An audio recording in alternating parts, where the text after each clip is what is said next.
The Texas Lottery Commission under fire as lawmakers work to get to the bottom of what some say is the largest state-sponsored lottery fraud in history. A closer look at the allegations they face. Chilly, gray, and a little damp now. That all changes tomorrow afternoon as we get some sun and warmth, and then changes again Sunday. We'll show you all the changes for the weekend and beyond in First Warning Weather. A letter revealed to Texas lawmakers and other government officials this week alleges the Texas Lottery Commission and its former director engaged in a criminal conspiracy that allowed the largest case of fraud in state lottery history. And the allegations involve a company called Lottery.com, an online service that lets you buy lottery tickets from your phone. KXAN's Dylan McKim looks into the allegations and the calls for an investigation into the commission.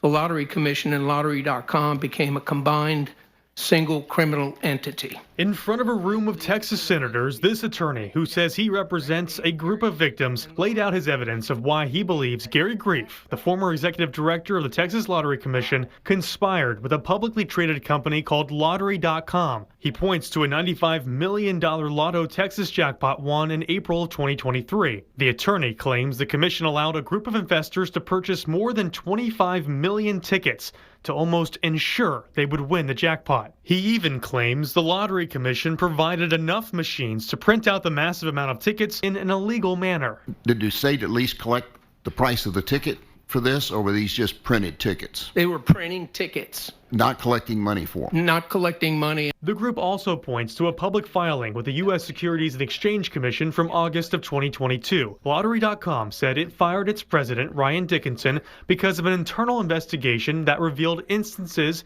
of non-compliance with state and federal laws in regards to ticket purchases. State data shows Dickinson won multiple lottery prizes, including back-to-back $50,000 Powerball prizes in 2021. I think that they had been operating and actually laundering money.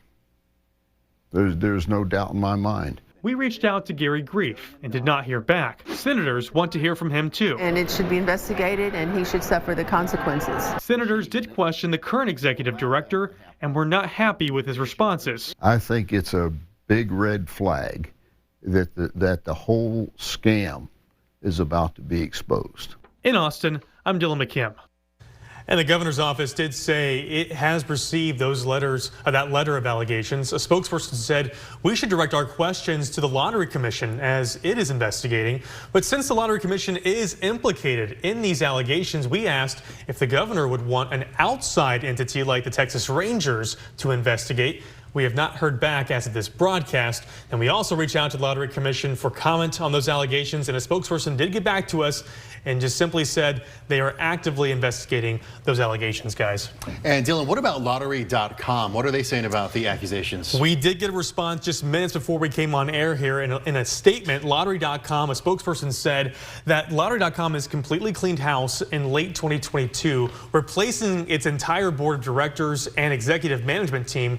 No current officer of the company was in an executive role during the time any of the alleged events, I should say, took place. All right, Dylan McCann, thank you very much for that insight. Going in depth on this, in 1997, the Texas Lottery shifted the focus of its proceeds to the Foundation School Fund. Now, that fund allocates money to assist public education across the state. According to the lottery's most recent report on its website, in fiscal year 2023, the lotto saw $8.7 billion in sales. Most of that, about 70%, went to paying out the winners, and a quarter of that, $2.1 billion, went to schools. First Warning Weather with Chief Meteorologist Nick Bannon. As expected, a cloudy day and a day that you may have felt some occasional sprinkles or a light shower. This is how it looks from our KXAN studios on West Campus, our West Shore home camera, looking toward downtown where some of the high rises are actually in the low clouds. There's not a lot of wet weather around. There is some drizzle and a few sprinkles, and we'll see a bit more of that as we head into the evening.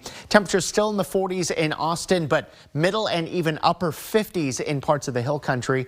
And all of us are warmer than yesterday by as much as 15 degrees actually in Mason right now.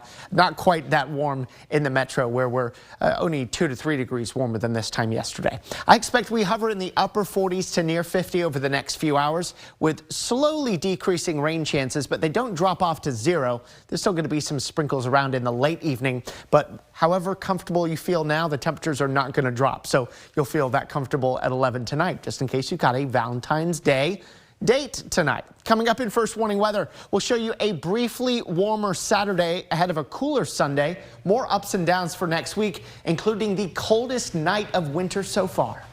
All right, Nick, thank you so much. Durable peace, that's what Vice President J.D. Vance says he's working towards in his meeting with Ukraine's president. Now, this comes as President Donald Trump spoke with Russian President Putin this week and said the leader wanted peace. This is a sharp turn from the Biden administration's efforts to isolate Putin. Well, meanwhile, on the domestic front, the battle over employment shows no sign of easing. NBC's Vaughn Hilliard has details from Capitol Hill. Well, good afternoon, everybody. The Trump administration stepping into the international arena. Vice President Vance taking what he says is the first step to ending Russia's war in Ukraine, meeting with Ukrainian President Volodymyr Zelensky. We want the war to come to a close. We want the killing to stop, but we want to achieve a durable, lasting peace. And to prepare the plan how to stop Putin and finish the war. The latest attack, Ukraine says a Russian drone hit the Chernobyl nuclear power plant, the site of the world's worst nuclear disaster. But officials say radiation levels are normal. Hundreds of thousands of people have died since Russia invaded Ukraine nearly 3 years ago.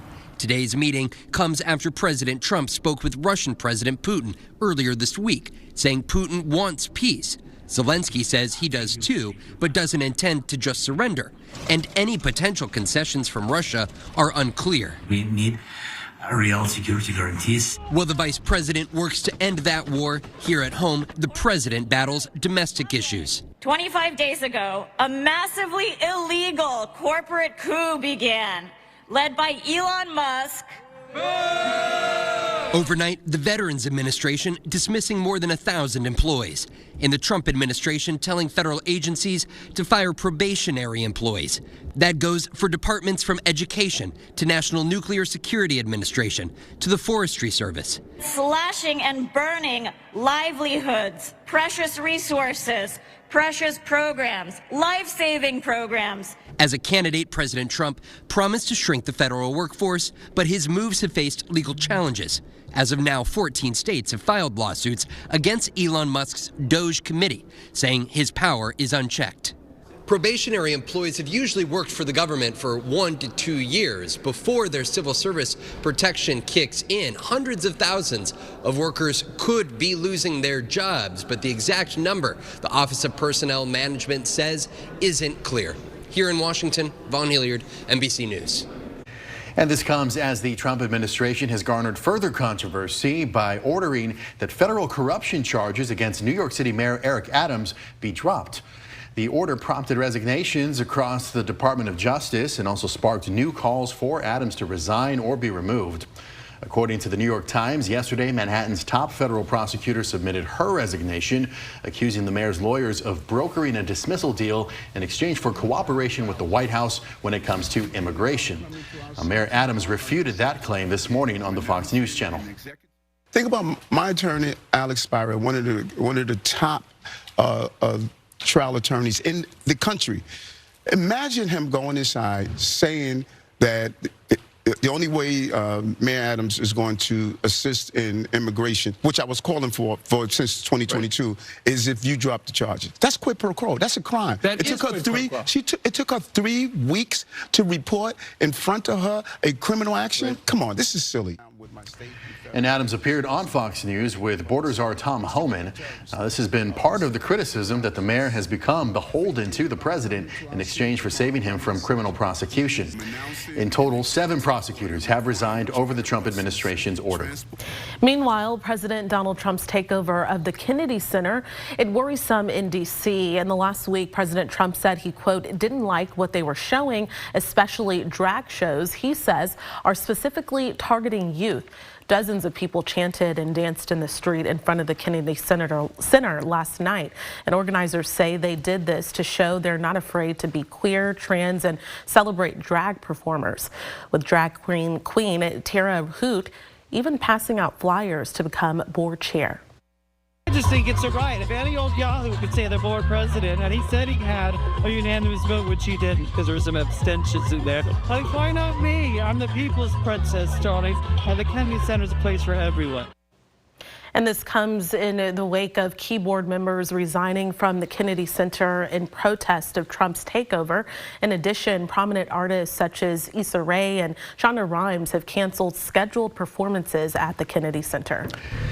A Texas judge fined a New York doctor for prescribing abortion pills to a Dallas area woman. This is one of the first challenges to shield laws in Democratic-controlled states with legal abortion. State District Judge Brian Gant issued a $100,000 fine against the doctor and ordered her to pay attorney's fees. The ruling came the same day New York Governor Kathy Hochul rejected a request from Louisiana to extradite that same doctor charged in that state with prescribing abortion pills to a pregnant minor. 2 women were hit by gunfire as hundreds of thousands of Philadelphia Eagle fans gathered for the parade to celebrate their team's Super Bowl victory over the Kansas City Chiefs. Philadelphia police say the women were shot in the leg, but they are expected to be okay. Now, according to police, it's not clear what led up to that shooting, and no one in the crowd reported hearing shots fired. Today's incident marks the 2nd year in a row that a shooting has taken place during a Super Bowl victory party. Love is certainly in the air this Valentine's Day, and some Austin couples celebrated by tying the knot Vegas style in ceremonies in Bee Cave. Chapel of Love ATX is the Lone Star State's first and only little white wedding chapel, according to its website. It offers drive-up wedding nuptials, and today it hosted its first ever Valentine's Day wedding celebration. The chapel said with a growing trend of micro weddings and elopements, today's event was designed for couples seeking a stress-free, memorable way to say I do. We're planning on doing like a big wedding with our family and everything later in the year, but it's Valentine's Day. We thought we want to do something special, get the paperwork and all out of the way, and we thought, why not just come down here, just the 2 of us, and do something cool. I think it's the most interesting reservation I've made for Valentine's Day. And the chapel also showcased a Valentine's Day themed balloon wall, a photo and celebration lounge inside of a vintage Airstream trailer, and also refreshments for the newlyweds. Any couple with a valid marriage license got the opportunity to get hitched today. Getting people experiencing homelessness the right medical care can be the difference between those people finding stable housing or not. And that's all according to Central Health, Austin Travis County's hospital district. And it's why Central Health partnered with EMS on a new care model. KXAN's Grace Reeder got a peek inside this program. For the past several months, Central Health has been working with Austin Travis County EMS to give first responders a place to bring patients experiencing homelessness. This is the Bridge Clinic, just off I-35 south of 290. Someone who's got 5 or 6 chronic conditions who's run out of all their meds, the emergency room isn't the best place to address those needs. The clinic can provide access to medications, wound treatment, or psychiatric care for folks who may otherwise end up in the emergency room or jail. We're starting slow. We know there's this huge unmet need, but we're trying to be a little bit judicious and strategic of how we go so we can refine our model and make sure we're doing the right thing. Starting last month, that model also went mobile. Central Health is using this van to bring that same treatment to people living on the street or in shelter. We started providing medical services in the same sort of vein at the 8th Street Women's Shelter. We'll be starting providing services next week, actually, at Integral Care's Diversion Center pilot program. We're developing other partnerships with Foundation Communities, Hungry Hill Foundation, Texas Harm Reduction Alliance. Grace Reeder, KXAN News. And patients eligible for care at the Bridge Center are those currently enrolled or eligible for MAP, Central Health's medical access program. So that program covers cost of care for people most in need. Central Health is funded by Travis County taxpayers. Let's get another check of weather now. Not exactly ideal weather on Valentine's Day. It could be colder, it could be wetter, it could be snowy and icy right right now. So there's that. Okay, We've had Valentine's Days recently like that, if you remember, 2021. But outside right now, it is just gray. It is a little damp and sprinkly. There's some storms actually northeast of us here, but locally it's just clouds and some light drops of mist and drizzle. We've actually got 2 cold fronts coming through Central Texas tomorrow. The first is a Pacific front. This will actually not change our temperatures really much at all. It will help to clear out the clouds once the front moves through and give us afternoon sun. And then this second front, a Canadian front, will drop in tomorrow evening, and that will help to drop our temperatures into Sunday. So ahead of these 2 fronts, right now we're just gray and cloudy, and the sprinkles and spotty light showers will continue for the next few hours and overnight. There's even a low chance for a stray thunderstorm. That would likely be in our eastern counties if we got one at all. Here's how your Saturday starts, with a lot of clouds, some drizzle and sprinkles. And then as that second front actually the first front approaches, it helps to clear out the clouds from west to east. The hill country getting the sun first. Here's midday, still a chance for a shower in our eastern counties at noon, and then the sun spreads into the metro and our eastern counties during the afternoon, and this should help to give temperatures an afternoon boost. Now, if the clouds hang on a little longer, the temperatures are going to be lower, but right now we're a bit more confident about the way things are going to work out here tomorrow. Then our second front comes in Saturday evening, say between about 8 and 9 for the metro. And then the colder air comes in for Sunday, but we do expect plenty of sunshine on Sunday, which should help to offset the chill a little bit. As far as your forecast tonight, we're down to 48, a cloudy night. Spotty showers, sprinkles, and some areas of drizzle. And then for the hourly planner tomorrow, we don't see temperatures budge much during the first few hours of the morning, and then they'll start to gradually climb by late morning. We may still be in the low 60s, though, at noon, and then that afternoon sun springs those temperatures into the low 70s in the afternoon. So tomorrow, 73 is where we're going in Austin after the morning clouds give way to a breezy sun in the afternoon. There could be some middle, even upper 70s in the hill country tomorrow. We think the lowest temperatures will be in our eastern counties, some not getting out of the 60s, where it takes the longest to get those clouds to clear. And then a colder Sunday after that Saturday night front means a chilly Austin Marathon, 36 degrees at 7.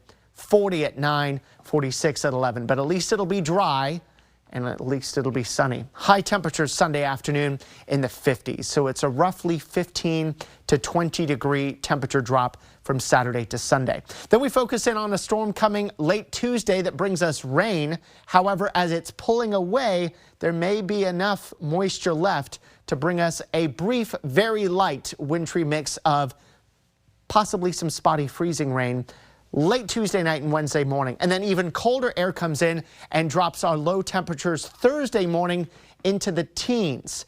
This would be the coldest low temperatures of the season. Our previous coldest night was 20 in Austin, so we're forecasting 19 this time around. That's what makes it the coldest. Here's a look at our first warning weather 7-day forecast. So you can see that next chance for reasonable rain showers or a thunderstorm comes Tuesday. Those chances are at 40%, but notice only limited moisture left over into Wednesday. Just a 10% chance for some spotty morning icing, and then we get frigid before a slow warm-up. Work to build a new skyscraper in London has uncovered traces of the city's origins almost 2,000 years ago. Archaeologists exploring the site of a planned office tower say that they have unearthed the remains of a Roman basilica. Excavations in the basement are of a building slated to be demolished for the tower. It uncovered flint, brick, and ragstone walls and foundations that are 2 millennia old. An official at the Museum of London Archaeology called it, quote, one of the most significant discoveries in years in London's oldest quarter.